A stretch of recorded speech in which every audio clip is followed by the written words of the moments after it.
د سپېڅلو سپینګیرو علماو مشایخو قومي مشرانو د علاقې د مسؤلینو په اجازه باندې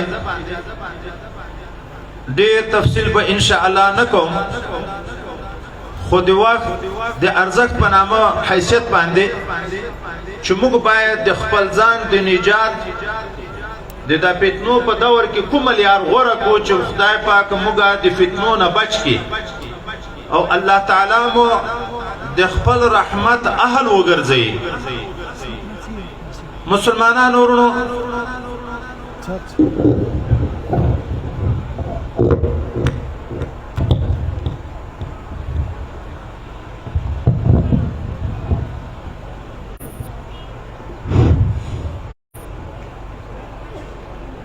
رب کریم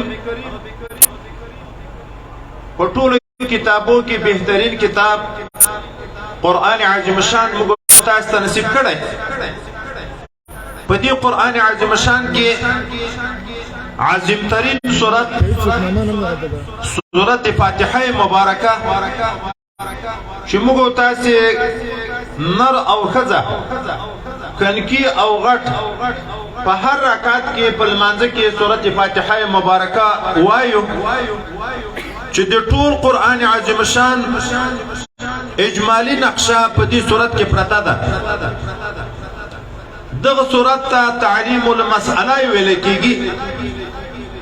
الله تعالی موږ ته تعلیم راکړي چې ما ته چې سوال کوي څه خیر سوال کوه.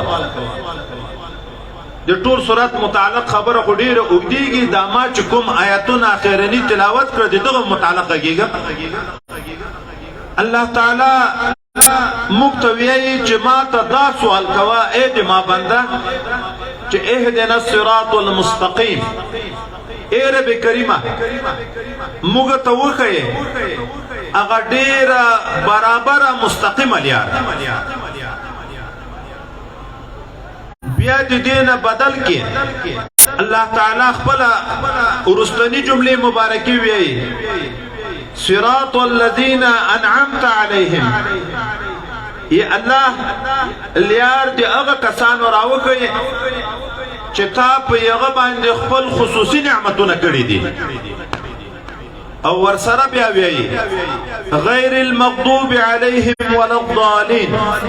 ای الله ما ته هغه لیار راوښیې چې غیر د دې لیارې هغه کسانو نه چې په هغه کسانو د تا غضب شوی او هغه ګمراه دي. دې صورت مبارکه ته چې وګورو اول خدای پاک ویل ما ته دا سوال کوه چې الله موږ ته صراط مستقیم راوښیې لیاره برابره چاته کوم ځای ته کوم مقصد ته لیار غواړو برابره چیرې لاړ شو هغه لیار راوښیې چې تا ته مو وصل کوي. الله دین مقدس د اسلام هغه سیده لیاره ده چې انسان دغه لیار باندې رفتار شروع کړي منتهای وصال د رب کریم ده چې د الله تعالی وصال به ورته نصیب کېږي. که د دغه دین مستقیم نه په یوه طرف او په بل طرف باندې سړي قدمونه واخیسته دا هغه سبل دي چې سړی د حق لیارې نه لرې کوي چې څومره مزل په کوي لرې کېږي اولئک فی ضلال بعید. خو دا چې هغه سیده لیار تا ته د وصال لیار موږ په انسانانو کې وپېژنو د چا په لیار روان شو چې موږ د هغه په قدم پالګدو او تا ته وصل شو. هغه خلق بیا الله راته کوي صراط الذین انعمت علیهم. لیار د هغه خلکو راوښیې رب کریم چې تا په هغو خپل نعمتونه کړي. علما ناست دي نعمتونه دوه قسمه دي یو عام نعمتونه یو خاص نعمتونه. عام نعمتونه لکه ژوندون چې وجود خدای پاک مخلوق ته ورکړی روزي ورکوي اولاد ورکوي مال ورکوي قدرت ورکوي صحت ورکوي على هذا القياس دغه نعم عاموي دا خو الله تعالی صرف انسانانو نه په حیواناتو هم کړی دي صرف په مسلمان نه په کفارو هم کړی دي نو معلومیږي چې دلته خاص نعمتونه مراد دي عام نه دي مراد دیغه خلق لیار رب کریمه چې تا په یغه خپل خصوصي نعمتونه کړی دي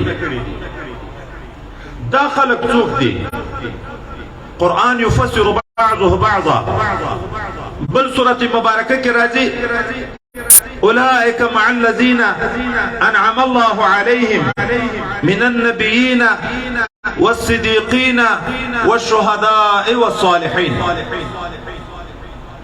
ده الله خصوصي نعمتنا پتلورو تایپو دي انسانانو باندې شوي دي چې ترتیبواري الله خپل ذکر کوي انبیاء علیهم الصلاة والسلام دوم صدیقین دریم شهداء څلورم صالحین په دغو څلورو ډلو الله تعالی خپل خصوصي نعمتونه څه شي کړي دي انبیاء علیهم الصلاة والسلام باندې په دنیا کې رب کریم خصوصي نعمتونه خپل تجلیات ذاتیه دائمه بلا واسطه کړی دي د الله تعالی او د انبیاء په مابین کې په انسانانو کې بل څوک واسطه نشته چې دیغه په واسطه باندې په نبی فیض راځي